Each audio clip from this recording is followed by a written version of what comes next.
요나서 2장 7절부터 3장 5절까지의 말씀을 한 절씩 교독하시겠습니다. 내 영혼이 내 속에서 피곤할 때에 내가 여호와를 생각하였더니 내 기도가 주께 이르러 싸우며 주의 성전에 미쳤나이다. 거짓되고 헛된 것을 숭상하는 모든 자는 자기에게 베푸신 은혜를 버렸사오나 나는 감사하는 목소리로 주께 제사를 드리며 나의 서원을 주께 갚겠나이다. 구원은 여호와께 속하였나이다 하니라. 여호와께서 그 물고기에게 말씀하시매 요나를 육지에 토하니라. 여호와의 말씀이 두 번째로 요나에게 임하니라. 이르시되 일어나 저 큰 성읍 니느웨로 가서 내가 내게 명한 바를 그들에게 선포하라 하신지라. 요나가 여호와의 말씀대로 일어나서 니느웨로 가니라. 니느웨는 사흘 동안 걸을 만큼 하나님 앞에 큰 성읍이더라. 요나가 그 성읍에 들어가서 하루 동안 다니며 외쳐 이르되 40일이 지나면 니느웨가 무너지리라 하였더니 함께 읽습니다. 니느웨 사람들이 하나님을 믿고 금식을 선포하고 높고 낮은 자를 막론하고 굵은 베옷을 입은지라. 아멘. 오늘도 각 가정에서 온라인이지만 하나님 앞에 모이신 우리 성도님들을 주님의 이름으로 축복합니다. 메리 크리스마스. 우리 댓글로 메리 크리스마스 한번 달아보시죠. 또 가족들끼리 옆 사람과 함께 메리 크리스마스 인사해 보았으면 좋겠습니다. 메리 크리스마스. 쑥스럽습니다. 아무도 없는 곳에서 혼자 이렇게 하려니 참 안타깝습니다. 우리 성도님들 어느 곳에 있든 이 성탄절의 기쁨을 만끽하시기를 바랍니다. 우울해 있지 마시고 캐롤도 부르시고 메리 크리스마스 외치면서 즐거운 한 주 보내셨으면 좋겠습니다. 오늘 말씀 함께 나누겠습니다. 우리는 그리스도인의 선지자적 사명에 대해서 함께 살펴보고 있는데요. 오늘 요나에 대한 이야기를 해보도록 하겠습니다. 제가 몇 년 전에 이 요나서를 가지고 강해 설교를 한 적이 있었는데요. 다행히 감사한 것은 우리 성도님들이 들어도 다 잊어버리시는 은혜가 있기 때문에 오늘 다시 이야기해도 새로우시리라고 생각이 듭니다. 그럼 설교 한번 시작해 보도록 하겠습니다. 지난주 인터넷을 뜨겁게 달궜던 한 뉴스 하나가 있었는데요. 그것은 여성가족부가 가족 친화적 우수 기업으로 일본 기업인 유니클로를 선정한 사건입니다. 많은 네티즌들이 분노에 찬 댓글을 막 달았는데요. 그 이유가 뭐냐면 올해 우리나라 전체가 이제 일본 제품에 대한 불매 운동이 한참이지 않았습니까? 그 가운데 유니클로가 불매 운동의 직격탄을 맞은 한 기업 중에 하나입니다. 그런데 이 정부가 일본과 대척점을 이루며 갈등하고 있었는데 정부 기관 중에 하나가 일본 기업을 우수 기업으로 선정했기 때문에 이 사람들은 혼란을 경험하기도 하고 또 분노를 느끼기도 한 것 같습니다. 그래서 엄청난 댓글의 논쟁이 있었던 것이죠. 일본과 한국은 매우 복잡한 실타래와 같이 언제 풀릴지 모르는 감정의 골이 깊어져 있는 것 같습니다. 이러한 갈등의 원인을 어디서 찾는다는 것 자체가 이미 무의미해진 것 같은데요. 그 원천적인 이유는 일본의 침략과 35년의 일제 강점기라고 생각이 듭니다. 하지만 그 이전의 역사 속에서도 일본은 끊임없이 한국 땅에 여러 아픔들을 주기도 하였죠. 하지만 현대사에서 일제 강점기는 씻을 수 없는 큰 고통이기도 합니다. 하지만 또 이러한 역사적인 아픔과 과거가 있긴 하지만 이 반일 감정을 이용하여서 자기의 세력을 확장시키려 하는 그런 사람들도 있다는 것을 부인할 수 없습니다.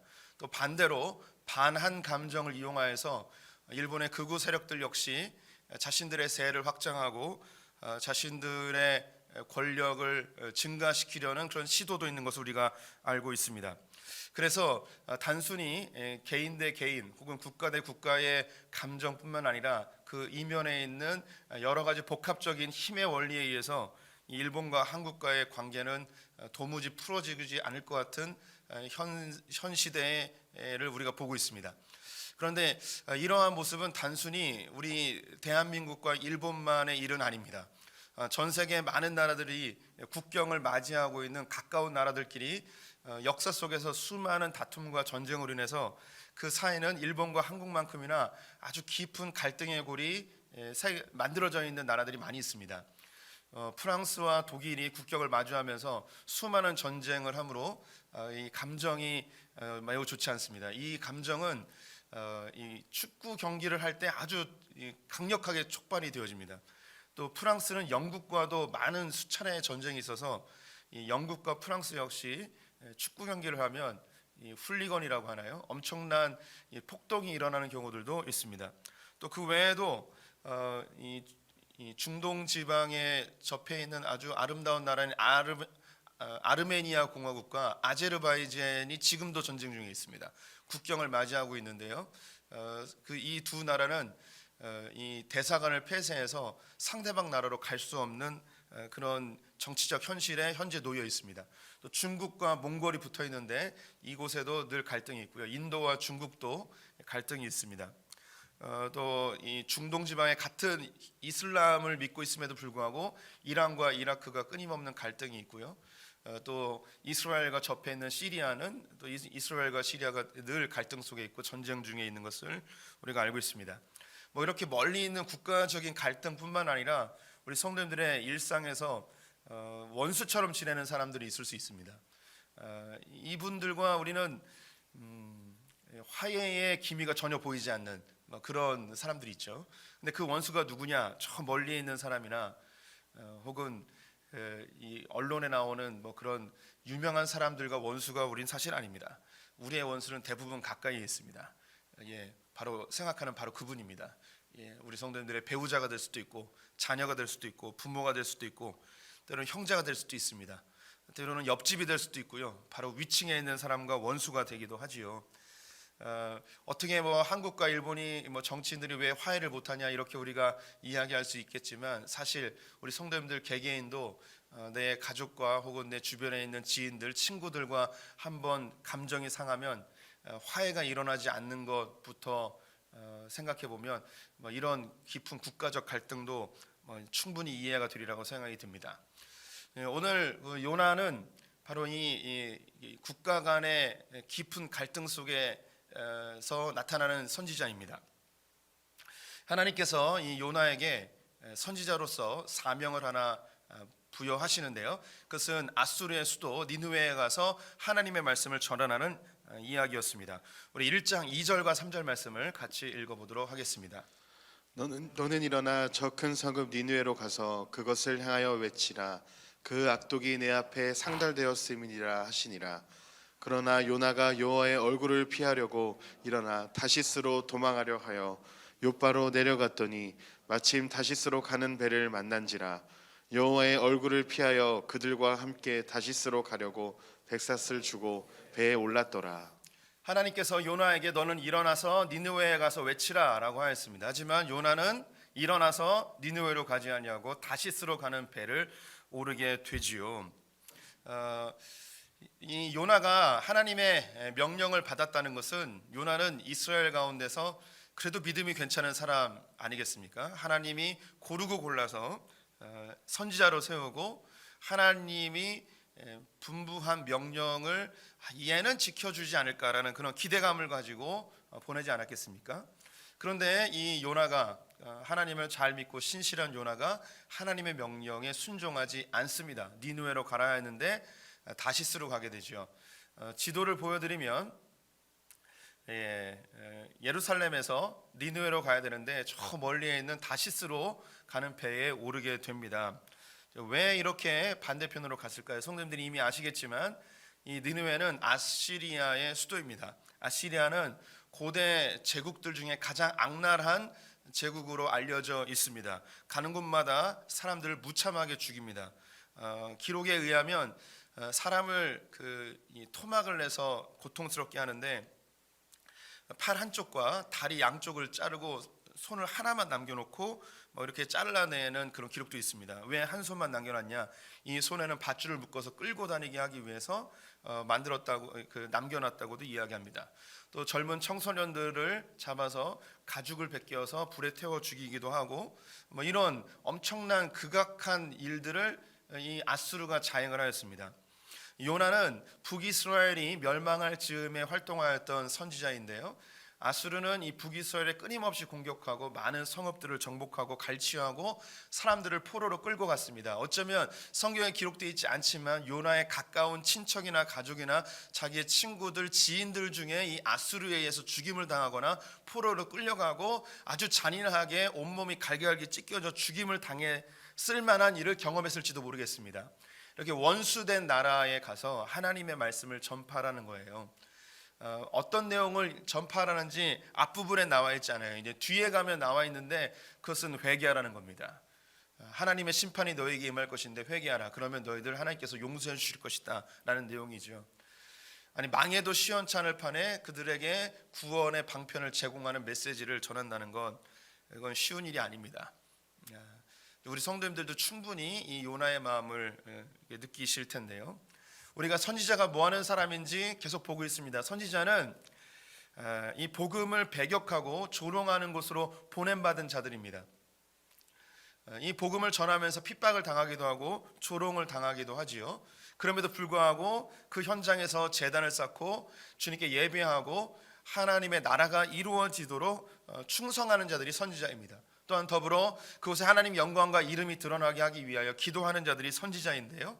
그런데 오늘 요나서에서 발견되어지는 하나님의 선지자들이 해야 될 중요한 직무 중에 하나가 뭐냐면 단지 조롱하고 배격하는 곳으로 뿐만 아니라 원수된 곳까지도 가야 되는 부름을 받은 자들이 선지자입니다. 원수에게 가서 복음을 전해야 되는 거예요. 원수들에게 하나님의 사랑을 증거해야 되는 이 부름을 받은 자들이 선지자입니다.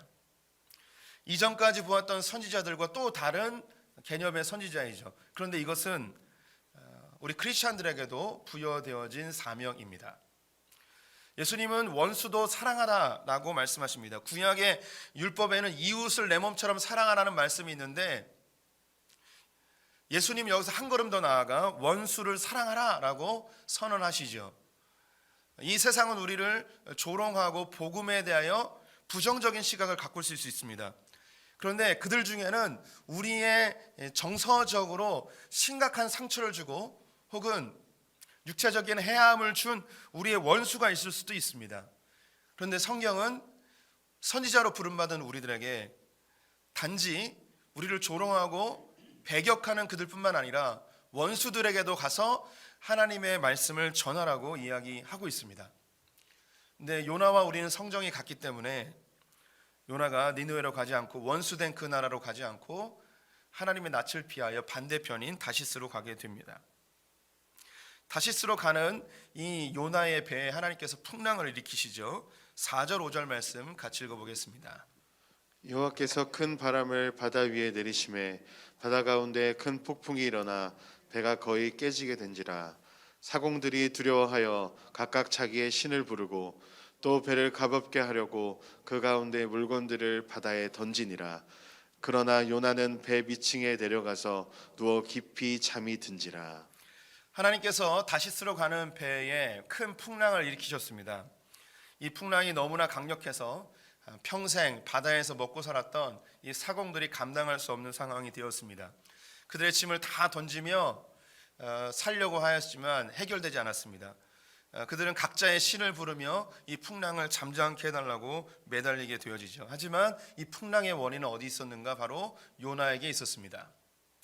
풍랑이 잠잠해지지 않자 이 풍랑의 원인이 우리 가운데 있다는 것을 짐작한 이 사공들이 제비뽑기를 하여서 그 사람을 찾아냈는데 아니나 다를까 요나가 뽑히게 되었습니다. 이 풍랑의 원인이 요나에게 있었던 것이죠. 하나님께서 이 세상을 운행하실 때 하나님의 섭리 가운데 운행하십니다. 근데 그 가운데 상당히 많은 부분들은 죄 때문에 일어나는 것이 많이 있습니다.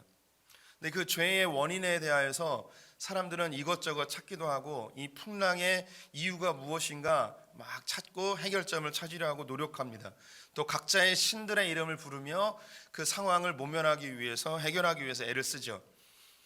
오늘날 한국 사회는 코로나라는 엄청난 위기를 맞이했습니다. 이 코로나라는 풍랑을 만나게 된 것이죠. 각각의 전문 집단들이 이 코로나를 해결하기 위해서 무척 애를 쓰고 또 다른 종교인들도 이 코로나가 해결되도록 각자 기도하고 있을 것입니다. 이제 이 공은 이제 우리에게 넘어옵니다. 여전히 해결되지 아니하는 이 코로나의 상황 속에 우리 크리스찬들이 어떤 자세를 가져야 되는가? 이 본문이 중요한 메시지를 전해주고 있습니다.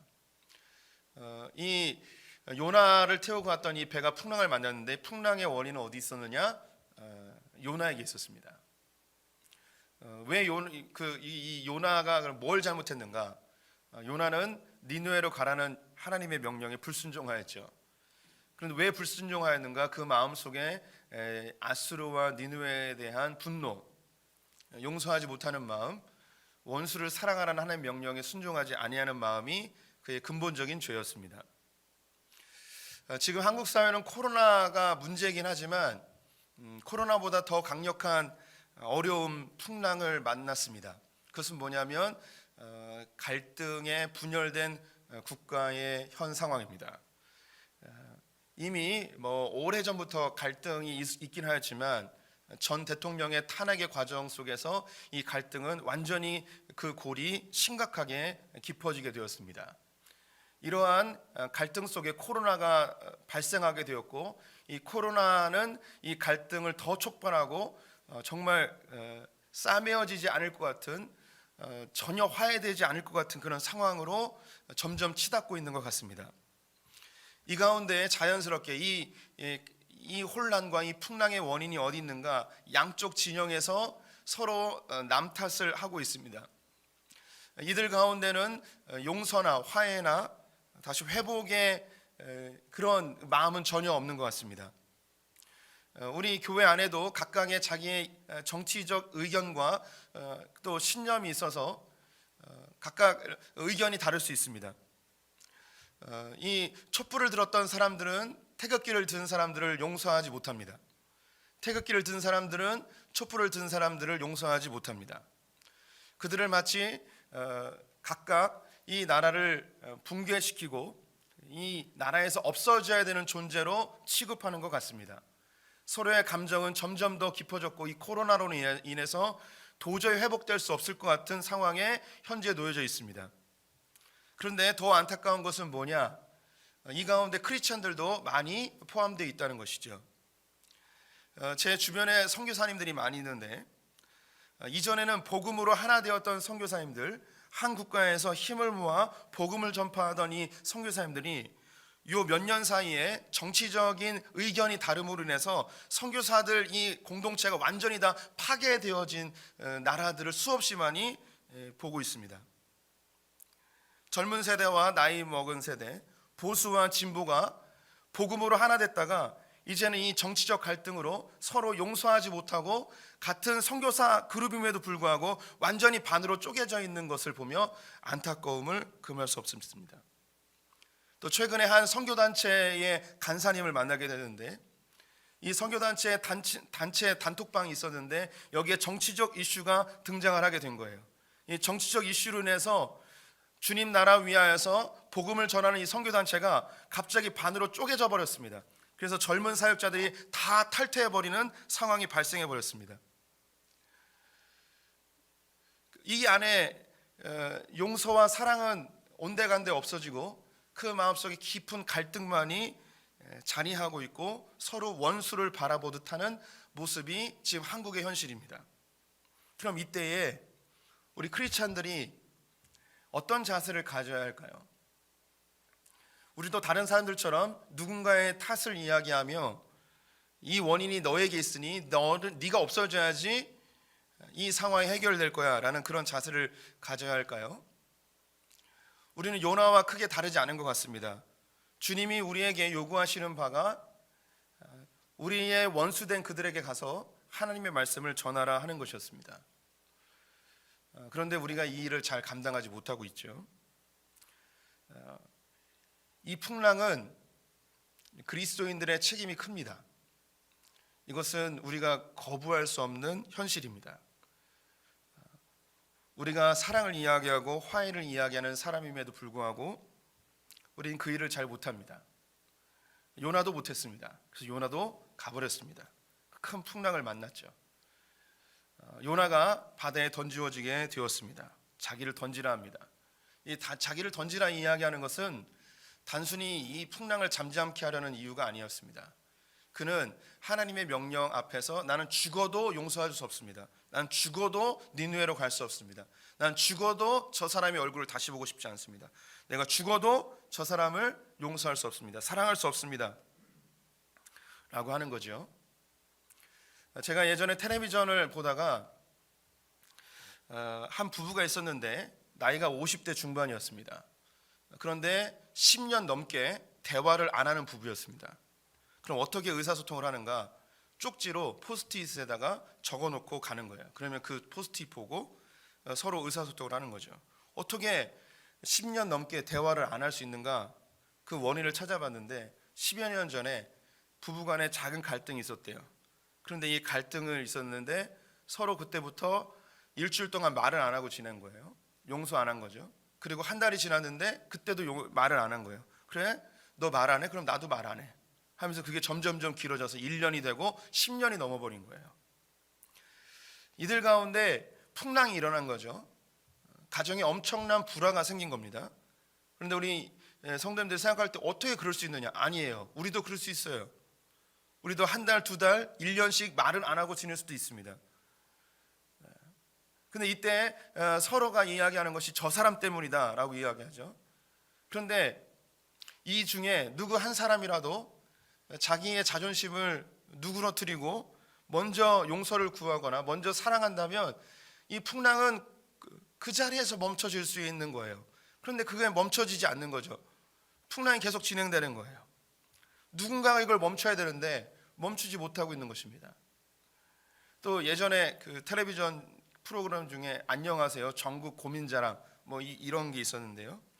여기에는 그 엄마가 나와서 고민을 이야기했습니다. 아버지하고 아들이 이 가정 역시 10여 년 동안 대화를 안 하고 있는 거예요. 왜 대화를 안 하게 됐는가? 아들이 뭘 사달라고 그랬는데 아버지가 매몰차게 거절했대요. 그때부터 아들이 아빠에게 말을 안 하더래요. 그래서 이 말 안 하는 아들 때문에 화가 난 아버지도 말을 안 하는 거예요. 아버지하고 아들 사이에 말을 안 하는 게 10여 년이 넘어버린 거예요. 그 사이에 있는 엄마는 미치려고 하는 거죠. 둘 중에 누군가가 그 마음에 용서의 마음을 가지고 고백을 하거나 이해해 주거나 그런 마음이 있으면 이 풍랑이 잠잠해질 텐데 그 누구도 하지 않는 거죠. 우리의 삶 속에 요나에게 주신 하나님의 명령이 우리에게 있을 수 있습니다. 저 사람 용서해 주라고, 저 사람 이해해 주라고. 그런데 우리는 요나처럼 나를 던지라고, 난 죽어도 용서 못한다고, 난 죽어도 이해할 수 없다고 라고 반응할 수 있습니다. 요나가 물에 던져졌습니다. 하나님께서 그에게 물고기를 준비시키셔서 3일 동안 뱃속에 있게 하였습니다. 물속에서 3일 동안 어떻게 살 수 있는가? 불가능합니다. 이 요나는 죽은 거예요. 여기서 살아난 건 그렇게 큰 의미가 없습니다. 이건 기적을 주의할 필요가 없습니다. 요나가 죽은 거예요. 그런데 하나님께서 다시 살려주신 것이죠. 요나가 이 물고기 뱃속에서 목숨의 위협을 느낄 때에 하나님께 기도하며 회개하는 장면이 있습니다. 2장 9절에서 10절 말씀 같이 읽어보겠습니다. 나는 감사하는 목소리로 주께 제사를 드리며 나의 서원을 주께 갚겠나이다. 구원은 여호와께 속하였나이다 하니라. 여호와께서 그 물고기에게 말씀하시매 요나를 육지에 토하니라. 요나가 물고기 뱃속에서 구원은 여호와께 속하였습니다. 저는 죽었습니다. 주님 살려주십시오.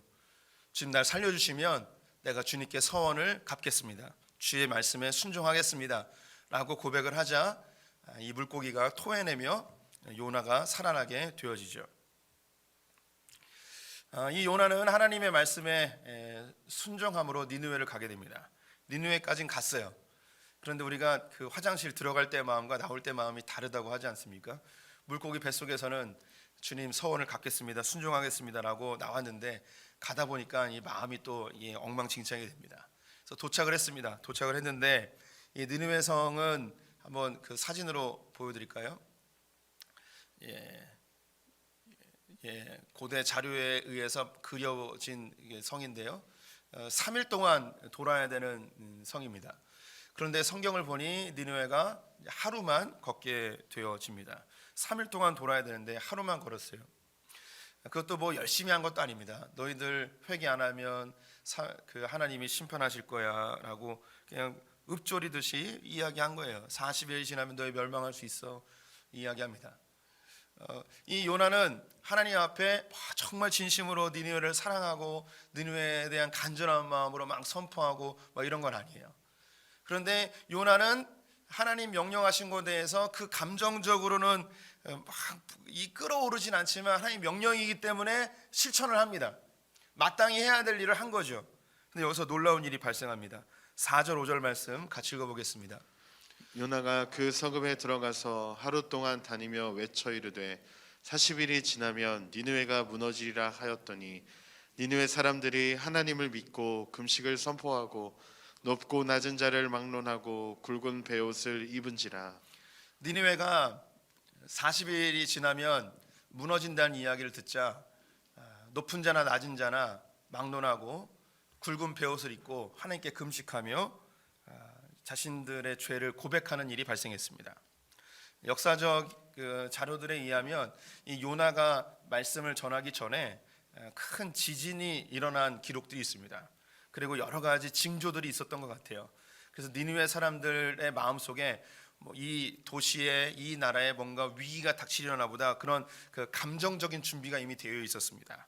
그때 외국에서 저 멀리 1000km 넘은 곳에서 이방인이 자기의 나라의 도시에 와서 그것도 그 아수르에 의해서 무참하게 짓밟힘 당한 그 나라의 선지자라는 사람이 와가지고 하나님의 말씀을 증거했더니 그들의 마음이 이미 준비가 되어 있는 거예요.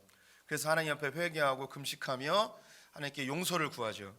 이것은 일시적인 현상입니다. 그 이후에 뭐 하나님을 잘 믿었다 뭐 이런 것은 자료를 찾아볼 수 없습니다. 이것은 엄청난 그 사건인과 동시에 엄청난 메시지인 것이죠. 우리가 하나님 앞에 순종할 수 없는 그런 명령을 받을 때가 있습니다. 때로는 우리의 원수를 사랑해야 되고 원수에 대한 용서의 마음을 가져야 될 때가 있죠. 근데 이게 참 쉽지 않은 순종입니다. 그런데 요나가 이 일을 했어요. 막 그 마음속에 자발적으로 한 게 아니에요. 하나님의 명령이기 때문에 억지로라도 순종을 하였습니다. 이 요나가 그 뒤에 이 니느웨가 회복되는 모습을 보면서 매우 분노하며 어떻게 하나님 이럴 수 있습니까? 뭐 이런 얘기를 합니다. 그때 하나님이 이 요나를 일깨워 주시죠. 요나야, 이 니느웨 사람들이 심판받는 게 네 마음에는 편안할지 모르겠지만 내 마음은 안타깝다. 이들이 알고 지은 죄냐 모르고 지은 죄냐. 우리 성도님들 보실 때에 이 아수르는 엄청난 극악무도한 백성들이기 때문에 마땅히 심판받아도 된다고 생각할 수 있습니다. 그런데 요나를 보겠습니다. 요나는 하나님의 명령에 불순종하였습니다. 그는 죽어야 마땅한 사람일까요? 아니면 용서해 줘야 될까요? 하나님의 명령에 불순종하였으니 이 요나도 죽어 마땅합니다. 그런데 여기서 중요한 문제가 있습니다. 이 느느웨 사람들은 하나님의 말씀을 모르고 하나님을 모르는 사람들이에요. 그러니까 얘네들은 모르고 죄 지은 거예요. 근데 요나는 하나님의 선지자잖아요. 북이스라엘에서 믿음 제일 좋다고 인정받는 사람이잖아요. 근데 하나님의 명령에 불순종하였습니다. 그러면 여기서 다시 질문해 봐야 됩니다. 니느웨 사람들의 죄가 더 큰 걸까요? 요나의 죄가 더 큰 걸까요? 요나의 죄가 더 큽니다. 니느웨 사람들은 모르고 하는 거예요. 요나는 알면서도 의지를 들여 불순종하였죠. 그래서 예수님이 그리고 스데반 집사가 십자가에 달려 죽으며 돌에 맞아 죽으며 이야기했던 것이 뭐냐? 저들이 하는 죄를 저들이 모릅니다. 이들의 죄를 저들에게 돌리지 말아 주십시오.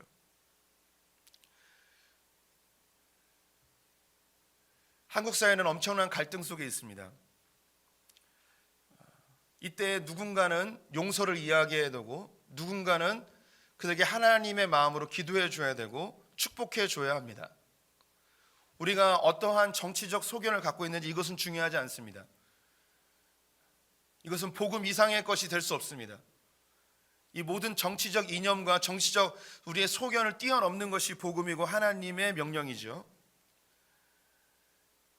이 하나님의 명령을 뒤로하고 우리의 감정적인 요소와 정치적인 의견에 의하여서 끊임없이 갈등 구조로 간다면 이 국가 공동체는 어떻게 될까요?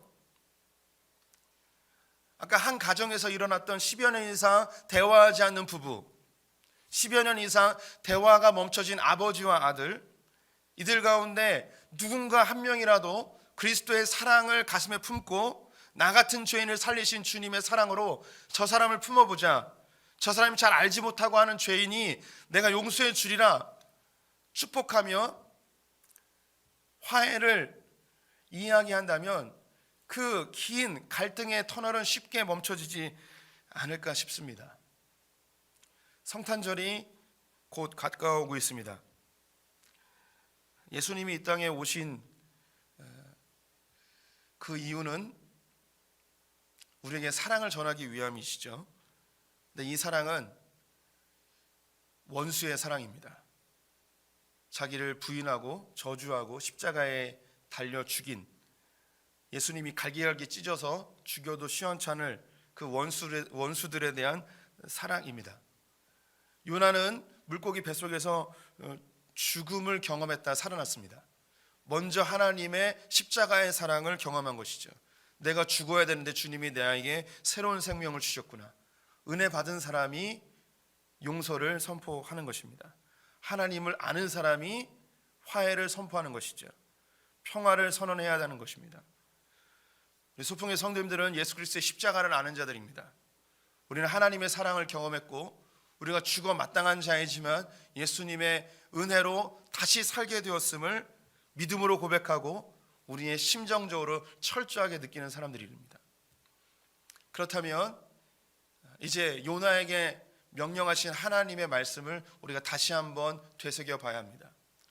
너의 원수된 그 사람을 용서해라. 너의 원수된 그 사람에게 하나님의 복음을 전해라. 요나가 감정적으로 막 격동하여서 용서한 게 아니에요. 주님이 우리에게 그런 걸 요구하시는 것도 아니에요. 우리의 감정은 시간이 지나야 돼요. 나도 내 감정을 어떻게 컨트롤할 수 없어요. 그런데 중요한 건 뭐냐? 우리는 의지를 드릴 수 있어요. 사랑은 감정적인 부분이 아니라 의지적인 거예요. 견디는 거고요, 이해해 주는 거고요, 노력하는 거예요. 주님은 우리에게 이미 사랑을 주셨기 때문에 이 은혜와 사랑을 받은 우리들에게 내가 알아, 너의 감정적으로는 안 되는 거 알아, 하지만 의지를 들여서 축복해 보라고, 의지를 들여서 사랑해 보라, 의지를 들여서 용서해 보라고 우리에게 요구하고 있습니다. 왜냐? 저들은 나를 알지 못하기 때문이라는 거예요. 저들은 아직 하나님의 사랑을 경험하지 못했기 때문에 죄가 죄인지 모르고 그렇게 살아가고 있다는 것이죠. 성탄절을 맞이해서 우리 성도님들의 마음속에 이해되지 않는, 용서되지 않는 그런 누군가가 있을 수 있습니다. 의지를 들여서 주님의 명령에 순종해 봅시다. 우리가 이 시간만큼은 그들을 축복해 봤으면 좋겠습니다. 하나님께 축복하는 기도, 마음은 아니지만 의지를 들여 입술로 고백해 봤으면 좋겠습니다. 이 시간 우리 함께 잠시 기도했으면 좋겠습니다. 내 마음속에 나를 아프게 했던, 너무나 힘들었던 그 사람, 감정적으로는 아니지만 하나님의 마음으로 축복하는 기도 잠시 같이 해보겠습니다.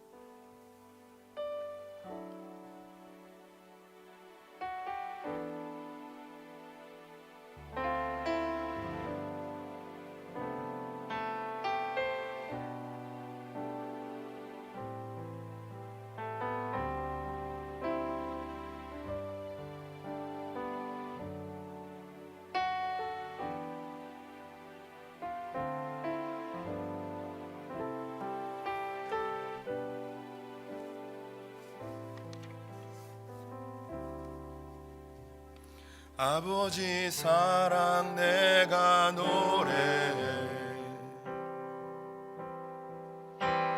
아버지 은혜 내가 노래해. 그 사랑 변함없으신,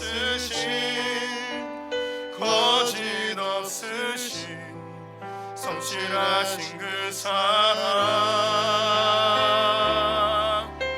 상한 갈대 꺾지 않으시는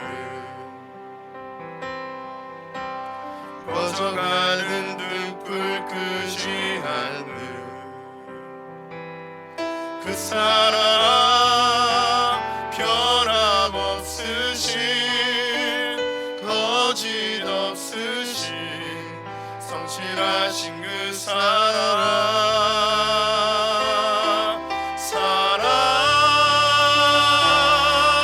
그 사랑 날 위해 죽으신 날 위해 다시 사신 예수 그리스도 다시 오실 그 사랑 죽음도 생명도 천사도 하늘의 어떤 권세도 끊을 수 없는 영원한 그 사랑 예수 그 사랑 날 위해 죽으신 날 위해 다시 사신 예수 그리스도 다시 오실 그 사랑 죽음도 생명도 천사도 하늘의 어떤 권세도 끊을 수 없는 영원한 그 사랑 예수.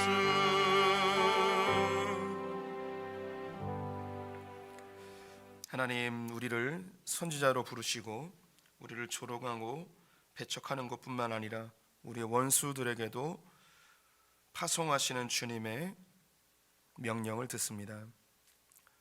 우리의 감정적으로는 도망하고 싶고 도저히 용납할 수 없는 그런 사건들과 기억이 있지만 주님은 우리가 예수 그리스도의 십자가의 보혈로 먼저 구원받은 자들임을 기억하여 이 사랑을 실천하게 하시는 그 주님을 오늘 발견합니다. 성탄절을 맞이하여서 감정의 골이 깊어진 이 세대 속에서 우리가 용서를 선포합니다. 주의 사랑을 선언합니다.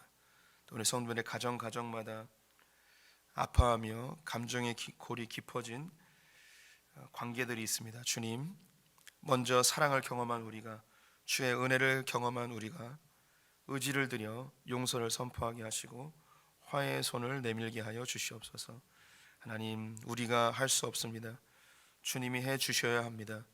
하나님, 70번에 7번까지라도 용서하라 하신 주의 명령이 우리에게 참 부담이 되어지지만 주의 명령이기에 우리가 선지자로 부름을 받았기에 우리 원수된 자들에게 다시 한번 손을 내밉니다. 하나님, 이 용서가 이루어지지 않을 때 풍랑이 일어나 죽음의 위협에 놓이는 것처럼 하나님, 이 대한민국이 이 갈등의 골로 인하여 하나님 끝없는 그 벼랑 끝으로 치닫고 있는 듯합니다. 하나님, 이 나라를 긍휼히 여겨 주시고 그리스도의 사랑이 이 땅 가운데, 이 민족 가운데, 열방 가운데 퍼지게 하여 주시옵소서. 지금 우리 주 예수 그리스도의 나와 하나님 아버지의 무한하신 사랑과 성령의 교통하심이 원수를 사랑하라 하신 주님의 말씀 앞에 감정으로 되지 않지만 의지를 들여 주의 이 명령에 순종해 보고자 하는 우리 소풍의 성도들과 우리 다음 세대들, 저 북에 있는 우리 형제 자매들과 열방의 선교사님들, 이 나라 이 민족의 정치인들과 하나님을 모르는 백성들 가운데 지금부터 영원토록 함께 있을지어다.